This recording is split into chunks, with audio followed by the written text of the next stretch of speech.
మన ప్రభువైన యేసుక్రీస్తు అతి శ్రేష్టమైన నామంలో అనుదిన దైవ కృపా కార్యక్రమం ద్వారా ఈ దినం దేవుని మాటలు వింటున్న దేవుని బిడ్డలు ఆత్మీయులైన మీ అందరికీ హృదయపూర్వక వందనాలు తెలియపరుస్తూ ఉన్నాం. నిశ్చయముగా ఈ దినం ఈ మాటలు వింటున్న మీకు ఆయన ఉన్నతమైన కృప తోడయుండునుగాక.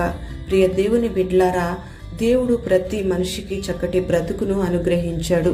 అయితే మనిషి ఆ బ్రతుకును గూర్చి ఆలోచిస్తూ, రేపటి దినాన్ని గూర్చి ఆలోచిస్తూ, ఏమి తింటామో, ఏమి త్రాగుతామో, ఎలా జీవిస్తామో అని రేపటి దినాన్ని గూర్చి చింతపడిపోతూ అనేక మంది కృంగిపోతూ ఉన్నారు. వారి యొక్క బ్రతుకు యొక్క అర్థం తెలియక అనేక మంది చావడానికి కూడా సిద్ధపడిపోతూ ఉన్నారు. మరి పరిశుద్ధ గ్రంథంలో కూడా చాలా మంది భక్తులు చావడానికి సిద్ధమయ్యారు. రాజుల మొదటి గ్రంథం 17వ అధ్యాయం 12వ వాక్యంలో మనం గమనిస్తే ఈ వాక్య భాగంలో ఉన్న వ్యక్తులు వీళ్ళు చావడానికి గల కారణం ఏమిటంటే రేపటిని గూర్చిన సమస్య. మరి ఆ దినాన వాళ్లకు అదే చివరి భోజనంగా ఉంది. ఇంకా వాళ్ళు తినడానికి రేపటికి ఆహారం లేదు. వాళ్ళు చివరగా తిని చావాలనుకున్నారు. ప్రియ దేవుని బిడ్డలారా, ప్రపంచంలో ఉన్న ప్రతి వ్యక్తి కూడా అందరూ బ్రతకడానికి తింటారు, కానీ ఈమె మాత్రం తిని చావాలనుకుంటుంది. ఎందుకంటే వీళ్ళకు తినడానికి ఆహారం రేపటి కొరకు ఏమీ లేదు. అయితే ఆ దినాన ఆమెకు కావలసింది మాత్రమే ఆమె వద్ద ఉంది. మరి చాలా మంది జీవితంలో కూడా ఇదే సమస్యతో బాధపడిపోతూ ఉన్నారు. ప్రస్తుతం వాళ్ళ యొద్ద ఉన్న దానిని బట్టి సంతోషించకుండా రేపటిని గురించి ఆలోచించి అనేక మంది చావగోరుతూ ఉన్నారు. ప్రియమైన దేవుని బిడ్డ, ఈ మాటలు వింటున్న నీవు ధైర్యం తెచ్చుకొని విశ్వాసంతో నువ్వు ముందుకు సాగిపోవాలి. మరి ఏ నాటికి కావలసిన ఆహారాన్ని దేవుడు ఆనాటికి తప్పకుండా అనుగ్రహిస్తాడు. మరి మన దేవుడు మనకు ముందుగా నడిచే దేవుడు గనుక మరి ఈ రోజున నువ్వున్నావు, నీవు రేపటి దినానికి వెళుతున్నావు అంటే నీకంటే ముందుగా దేవుడు నడుస్తున్నాడని, రేపటి దినానికి దేవుడు నీకంటే ముందుగా అడుగు పెడుతున్నాడని నువ్వు గ్రహించుకోవాలి. ఆయన నీకు ముందుగా వెళ్తున్నాడు గనుక నీ యొక్క అవసరతలన్నిటినీ కూడా తీరుస్తాడు. మరి నీ భవిష్యత్తును గూర్చిన చింత నీకు అక్కర్లేదు. మరి మన ప్రభువైన యేసయ్య ఆది అంతమైన దేవుడు గనుక, ఆయన ప్రారంభంలో ఉన్న దేవుడు గనుక ముగింపులో కూడా ఉంటాడు.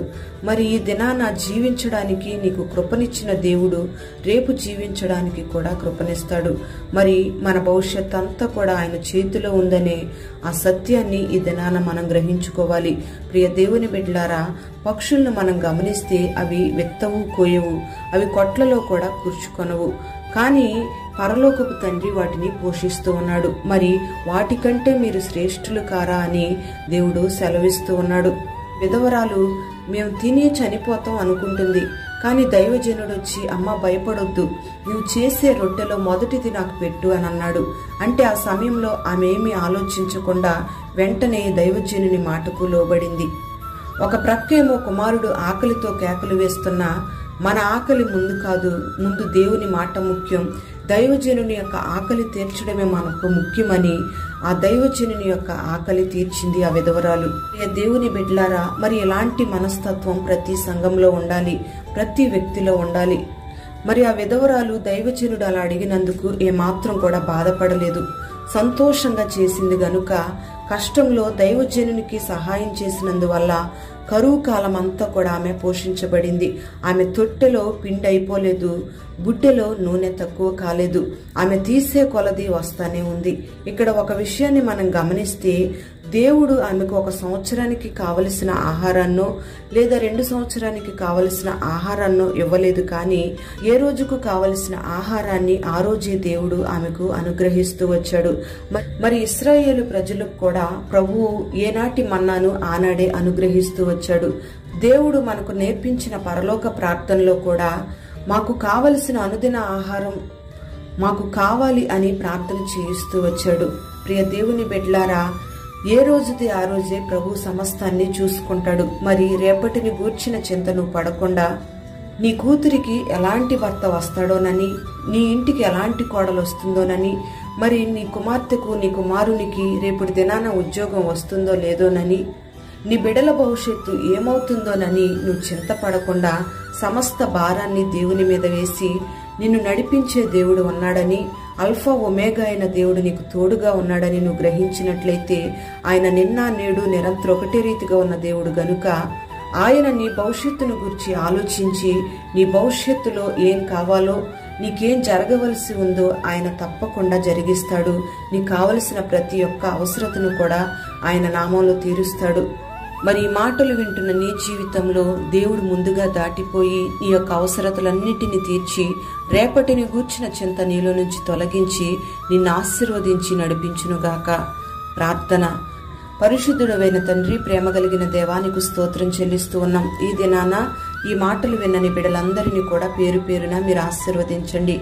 ఈ మాటలు విన్నని బిడ్డలు ఏ ఒక్కరు కూడా రేపటిని గూర్చి ఆలోచించి చింతపడకుండా, భవిష్యత్తును గురించి ఆలోచించి కలవరపడిపోకుండా, నువ్వు నిన్న నేడు నిరంతరం ఏకరీతిగా ఉన్న దేవుడవని, నీలో ఉన్న శక్తిని గుర్తించి నిన్ను ఆశ్రయించి నీ బిడ్డలు సమస్త భారాన్ని నీ మీద వేసి సంతోషంతో సాగిపోయే కృపను మీరు అనుగ్రహించండి. మంచి భవిష్యత్తుని బిడ్డలకు దయచేయండి. కృప వెంబడి కృపను బిడ్డలకు అనుగ్రహించి శ్రేష్టమైన ఆశీర్వాదాలతో నీ బిడ్డలు మీరు నింపి మహిమ మీరు పొందుకొనమని, ఈ దినమంతా నీ సన్నిధిని బిడ్డలకు తోడుగా ఉంచమని యేసు పేరట వేడుచు ఉన్నాము తండ్రి. ఆమేన్.